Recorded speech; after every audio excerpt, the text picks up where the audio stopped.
Great Gatsby, Chapter 6. So before we go through this chapter, take a look at some of the colors. So this isn't starting off the same as many of the other ones. This has got blue on the front. So what could this symbolize? We see lots of blue. We see a kind of a peaceful setting. We see some spots of some other colors. Think about that and make an annotation regarding the colors. James Gatz of North Dakota. That was really, or at least legally, his name. He changed it at age of 17 and at that specific moment witnessed the beginning of his career. It was James Gatz who had been loafing along the beach of Lake Superior that afternoon, but it was already Jay Gatsby who borrowed a rowboat and pulled out to the Tuolumne. "Ahoy there, young man, what's the hurry?" "Ain't safe here, sir. Sudden wind might break you up in half your flat." "That's so. What's your name, son?" So before I even turn the page, who is James Gatz? Who is that? It is Gatsby. So James Gatz is Gatsby, same person. And here he is. He went out on the boat and he's telling this guy who's up here that he's in danger because of there's going to be a sudden wind could break him in half in this area. So he's telling him that he shouldn't be over here. James Gatsby, sir. Jay. Cody. Dan. Cody. "And what do you do, Mr. Gatsby?" "Oh, clam digging, salmon fishing, that sort of thing." The most grotesque and fantastic conceits haunted young Gatz in his bed at night. A universe of ineffable gaudiness spun itself out in his brain. To him, that yacht represented all the beauty and glamour in the world. "That sort of thing, huh? And how does that sort of thing suit you?" "Well enough, for now." Cody asked him a few questions and found out he was quick and extravagantly ambitious. So Gatz invented just the sort of Jay Gatsby the 17-year-old boy might be likely to invent. And to this conception he was faithful to the end. Cody was 50 years old, then a product of the Nevada silver fields of the Yukon, of every rush for metal since '75.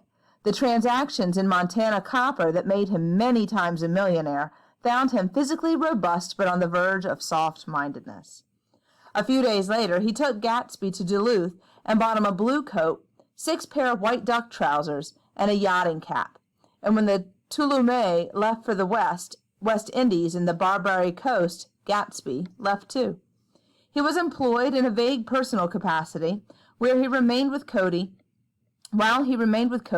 he was in turn steward, mate, skipper, secretary, and even jailer for Dan Cody. Sober knew what lavish doings Dan Cody drunk might soon be about, and he provided for such contingencies by reposing more and more trust in Gatsby. I remember the portrait of him up in Gatsby's bedroom, a gray-floored man with a hard, empty face. The pioneer debauch who was during one phase of American life brought back to the eastern seaboard the savage violence and frontier brothel and saloon. So who is Dan Cody? So Dan Cody is the person. Gatsby meets him here. He's up on his yacht. He is a millionaire many times over because of mining. Talks a lot about the silver and the rush for gold and metal.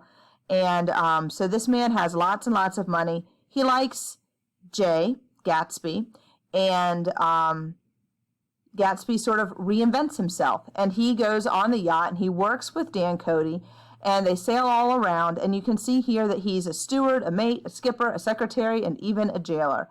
So Dan Cody does a lot of drinking. Gatsby does not do a lot of drinking. So since Dan Cody does a lot of drinking, Gatsby many times has to pick up the pieces for him and just make sure that things are going well because he's got to run this yacht. So he's sort of like Dan Cody's right-hand man. And if you go back to whenever Daisy came over to the house for the first time, you'll see a spot where Nick is standing and he's looking at this picture hanging on the wall in Gatsby's house.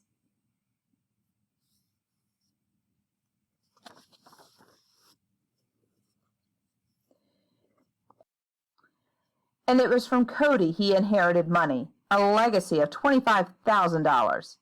He didn't get it. He never understood the legal device that was used against him, but what remained of the millions went intact to Ella Kay. Now, Ella Kay is Dan Cody's girlfriend.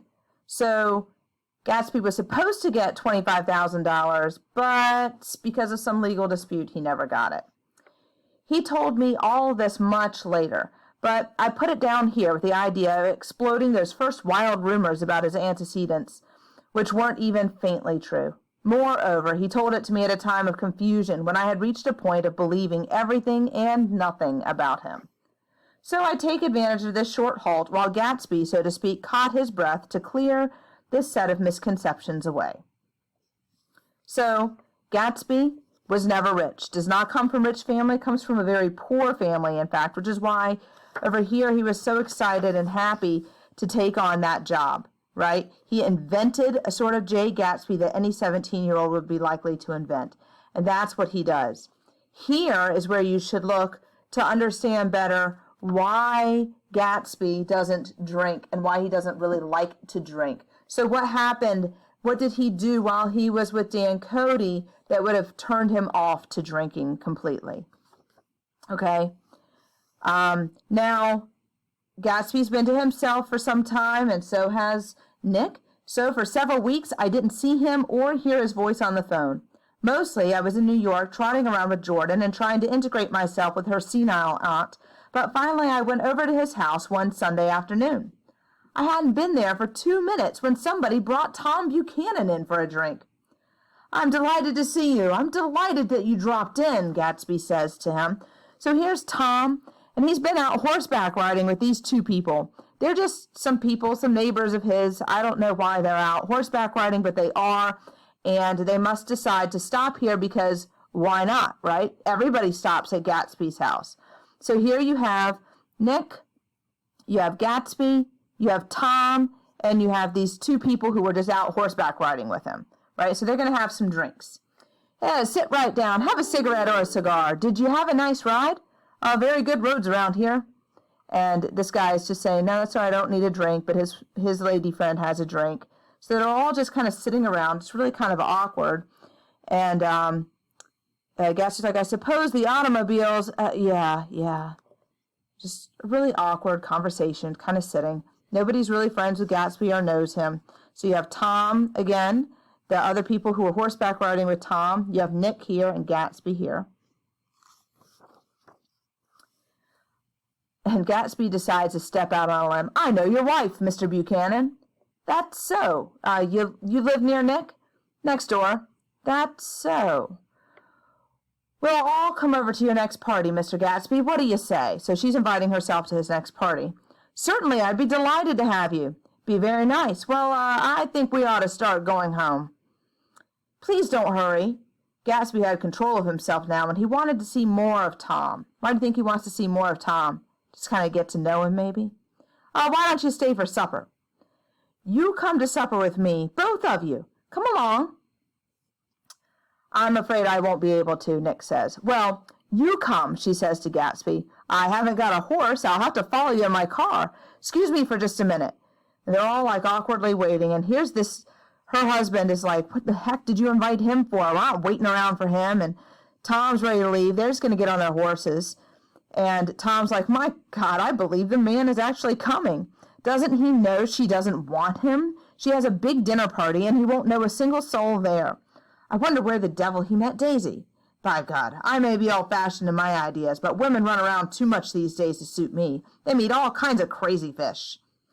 Come on, we're going to be late. We've got to go. Tell him we couldn't wait, would you?" So this is really sad.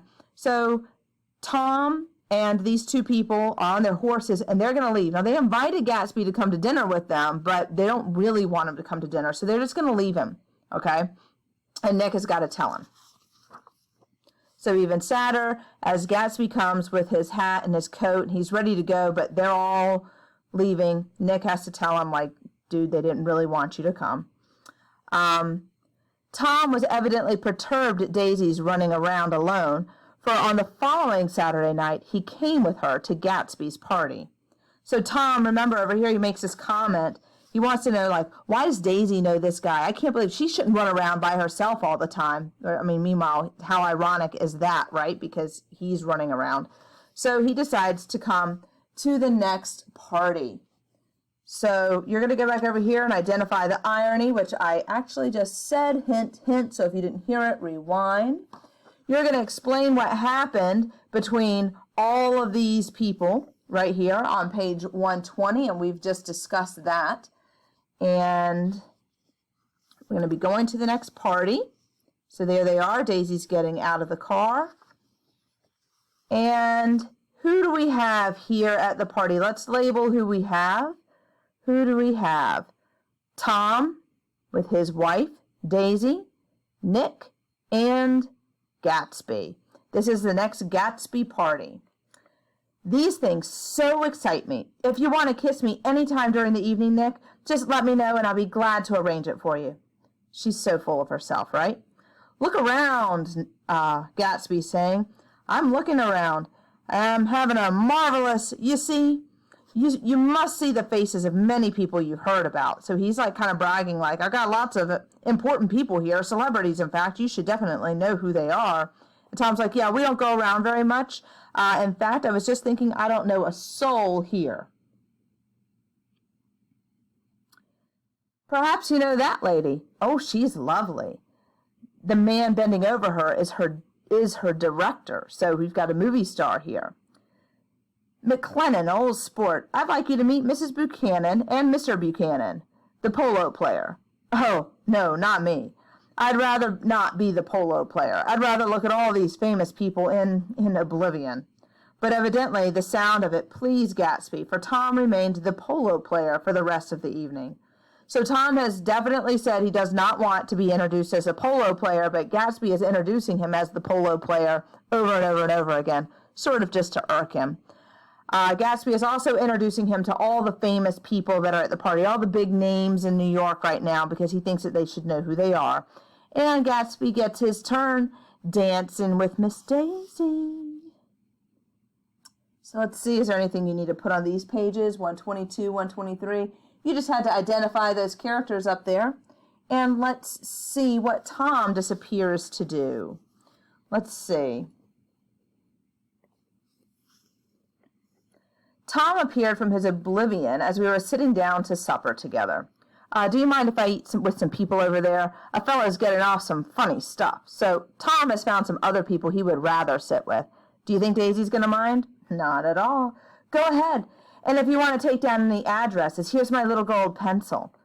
She's kind of being a smart aleck because look who he's sitting with.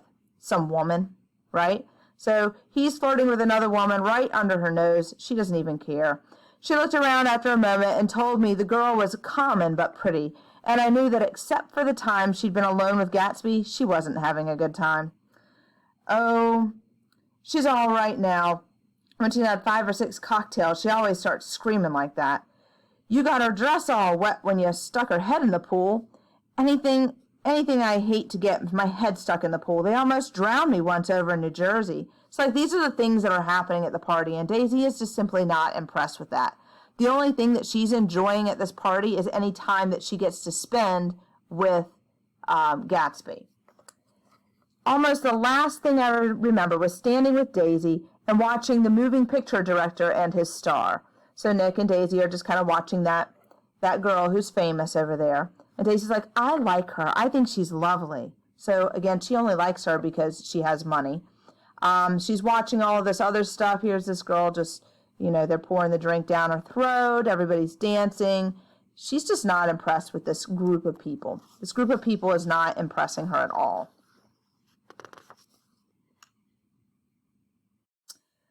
So now Daisy and Tom are sitting here. Daisy, Tom, and Nick are sitting here. They're getting ready to leave. We've got this song going on in the background. It's 3 o'clock in the morning. We've danced the whole night through, and daylight soon we'll be dancing. Just one more waltz with you. That melody so entrancing seems to be made for us two. Could just keep on dancing forever, dear, with you. So she's listening to this song, and who do you think she's thinking of? Clearly, she's thinking of dancing with Gatsby. She's looking out. She sees the movie star, looking like they're in love with this person.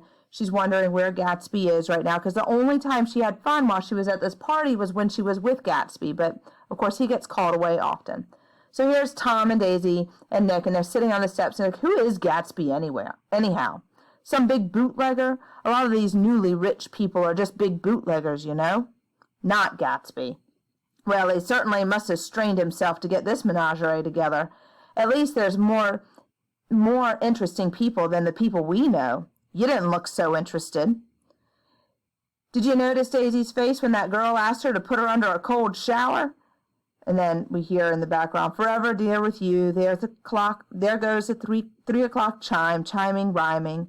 My heart keeps beating in time, sounds like an old sweet love tune. There's some music coming in the background. Tom says, and I'd like to know who he is and what he does. And I think I'll make a point of finding out. And then they hear, say that soon there'll be a honeymoon. And she just says, good night, Nick. So it looks like Tom is now determined to find out more information about Gatsby. He wants to know who Gatsby is and how Gatsby got his money. And we still don't know.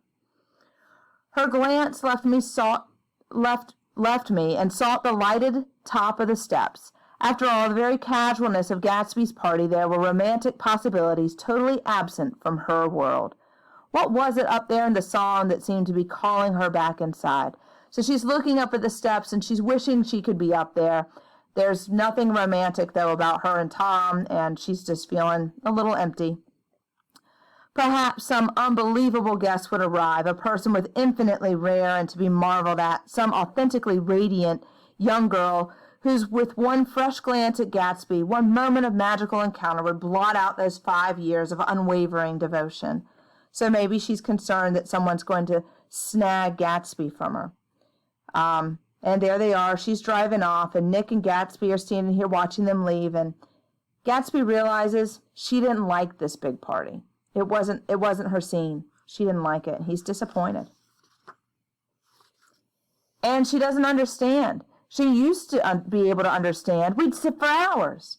One autumn night, 5 years before, they had been walking down the street when the leaves were falling, and they came to a place where the sidewalk was white with moonlight. Out of the corner of his eye, Gatsby saw that the blocks of the sidewalk really formed a ladder and mounted to a secret place above the trees. So he's just remembering how it used to be, how they were able to understand one another and walk along with one another, and everything was just beautiful. What do you think Gatsby's expectations are? Let's see, 27, 25. Maybe we get one more page. We do. We have more pages. Okay, so he's remembering the past.